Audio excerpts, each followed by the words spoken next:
Hey guys, in this video I want to show you 3 awesome descending picado phrases from 3 great flamenco guitarists. Each one of them has a slightly different vibe and a slightly different reason why we should practice them. Picado is one of those quintessentially Spanish guitar and flamenco techniques. That's when you hear a melody all by itself and it has that real kind of aggressive snap to it. You can really tell when somebody's doing a rest stroke, although really great classical players, they can play very loud free strokes. That's worth getting good at that for sure. But if you're playing anything in the Spanish guitar arena, we need to get good at picado, and people like to really try to get fast at it too. We don't really care about that, although that's going to be a byproduct of us playing efficiently and synchronizing the right and left hands. Side note, if you don't know, picado is index and middle rest strokes, so if you need more information about that, see the link below for a bunch of drills, exercise, and guidance on this technique. Why descending phrases? Why does it matter? Why not do ascending phrases? Well, I probably will do that in another lesson, but I think that going backwards, and descending is what I'm calling backwards, like this, going down a scale, is better practice because it's harder. And I think that's because we are leading with our weaker fingers, like the pinky and the ring finger. To me, it's just more awkward, and so I like to work on those things that that I have more trouble with. And when you do that, the stuff that felt better to you, like ascending, for example, is you're even better at it because you swung 2 bats in the on-deck circle and built up your strength by working on the hard stuff. This first descending phrase is going to be from Paco Peña from a great fandango of his called Rio Mar. The reason I'm starting with this one is it might be the easier one of all 3 of these, but it's actually a very essential scale that everybody should know, certainly for Spanish guitar, which we could call the open E Phrygian scale or descending A minor scale, where we play all these natural notes backwards. But in this phrase, there's going to be some chromatic notes and legatos built into it. So this phrase begins on an A minor chord, and that's going to be the case for all of these. We're going to be coming from a chord, and that presents its own challenges, as you'll see. But we got an A minor chord like this. We're just going to do a forward arpeggio. And then when we get to that last note, that might be a place where you might be tempted to begin the picado phrase, but don't. We're going to do it on the next note, and there's a real good reason for that. Your ring finger, you can incorporate your ring finger into picado, but it's very difficult. Most people are going to be comfortable just using these 2 fingers, and this was decidedly a different technique. Arpeggio, thumb, index, middle, ring, and then we're going to dive into this phrase. So let me play it nice and slow for you.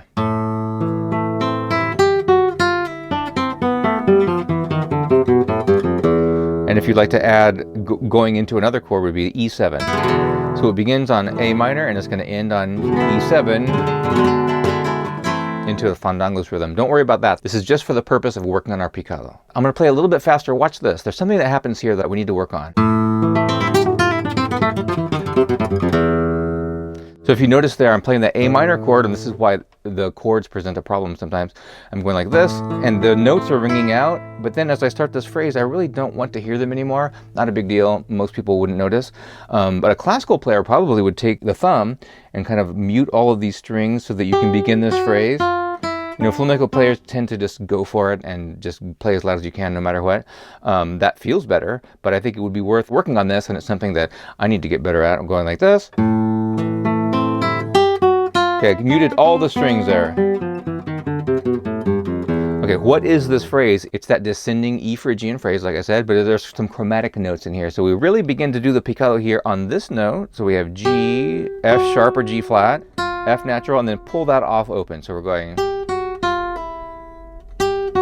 On the next string, it's just natural notes from the scale. Same thing here. And then here we have chromaticism again. All of those notes are articulated with the picado technique. 3, 2, 1, 0. And then on the way back down, we're just playing the actual scale notes, which are, again, natural notes.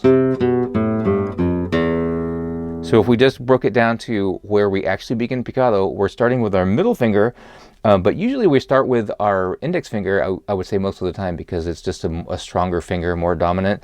But that's kind of another reason why this is great. We're coming from this arpeggio, like I said, thumb, index, middle, ring, and the next closest finger is your middle finger. Kind of makes sense to start with that one. If you like to start with your index, do that.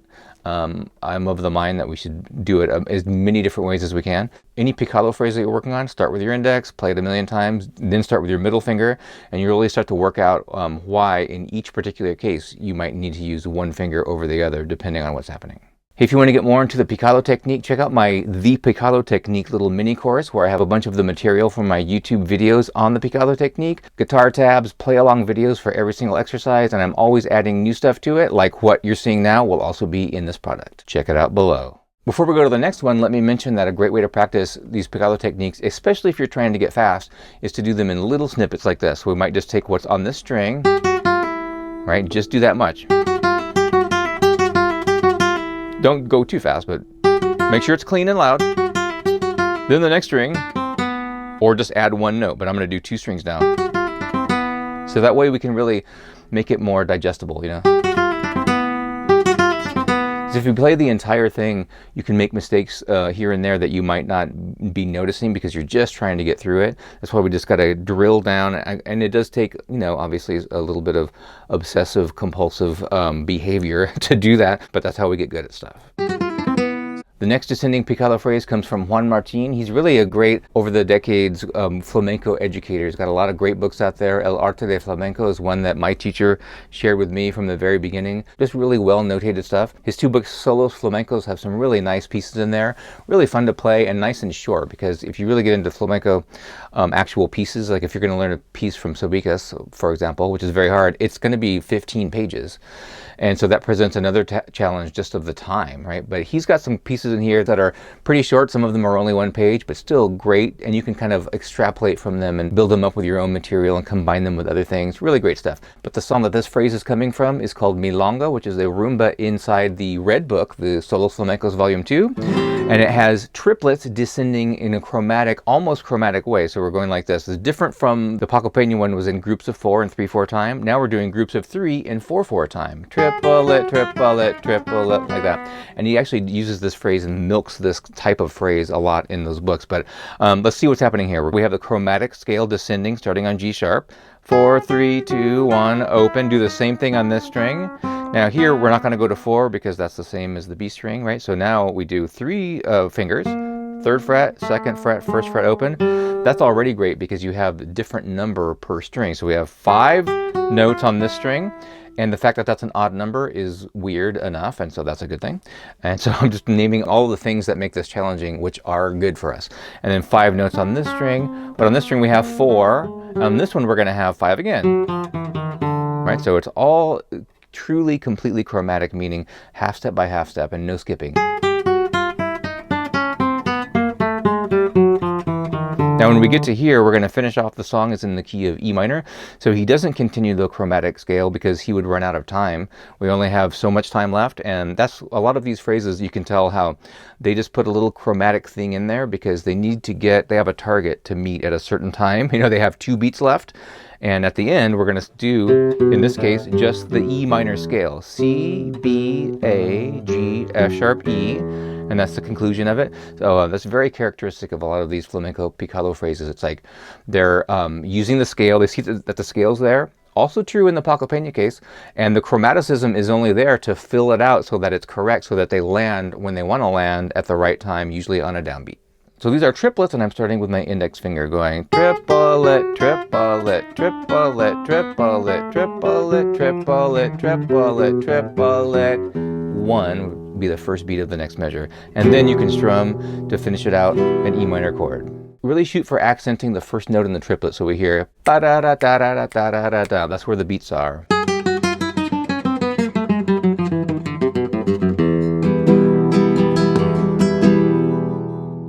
That one for me is a little harder than the first one because something about them being triplets for me makes it hard to get those fast, but a great challenge. Okay, the third and final descending Picado phrase comes from the late, great Moraito and a really famous tangos from him. As far as I know, he only released 2 studio albums. You should really check those out. It's just like the perfect mix of modern flamenco and traditional, and just got a really nice feel and vibe to all of his songs. Really great. You should check it out. But here's the complete phrase that we're doing, but I really only want to zero down on certain aspects of it. Here it is.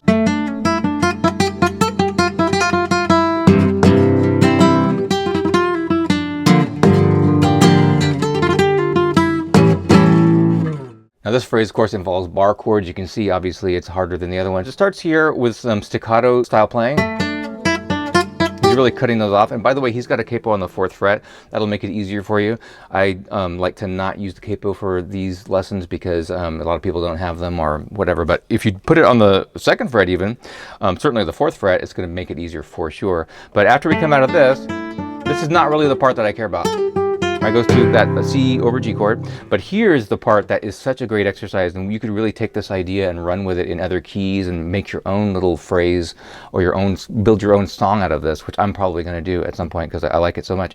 But what's so great about this is it takes that backwards motion, the reason why I think descending phrases are good to practice, and it just on steroids makes it so much harder because he comes back again. So he starts by this little string skip thing. I'm calling that a string skip. My middle finger, again, we have another picado phrase that begins with the middle finger because we have to go from the 1st string to the 2nd string and try it yourself. Start it with your index and use your middle finger on the 2nd string, and it feels horrible. It just makes anatomically more sense to start with our middle finger.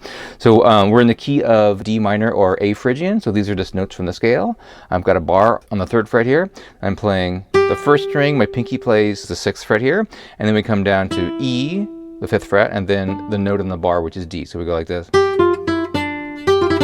And it's really fast. Now that's hard enough, but then we have to jump back with our weakest, most horrible finger for everybody. Your pinky's got to immediately come back and do it again. We go, and we're doing a pull off there. So I know this is a video about a right hand technique, but this is great for these fingers. You should sit around, by the way, all day.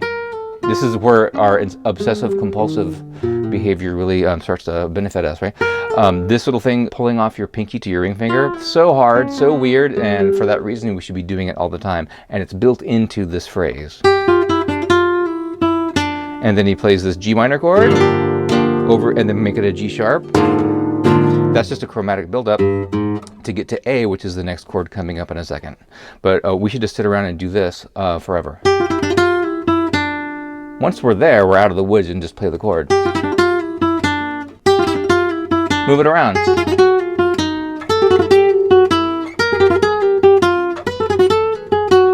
It's really hard to get that clean. Okay. What he does next is the same idea, but in the key. So instead of playing the note from the bar, then to the pinky and the ring finger, that's not in the key. That would be an F sharp or a G flat note, but F natural is, and so that's why he goes there instead. So we go exactly the same thing, and then strum an A7 chord. He does one of these things where we flick your knuckle into the wood. I don't like doing that because it hurts and it's kind of hard. So let's just go back and forth between these two shapes.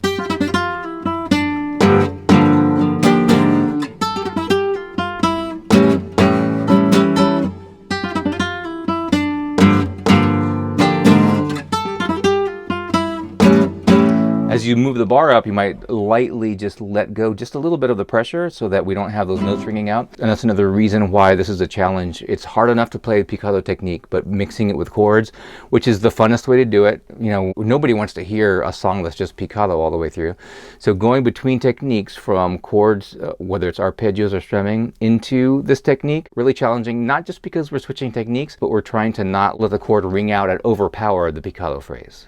If you want to get better at picado, check out my picado drill collection below. And if by now you've become addicted to watching videos of 3 picado phrases from 3 famous flamenco guitarists, I got another one right here.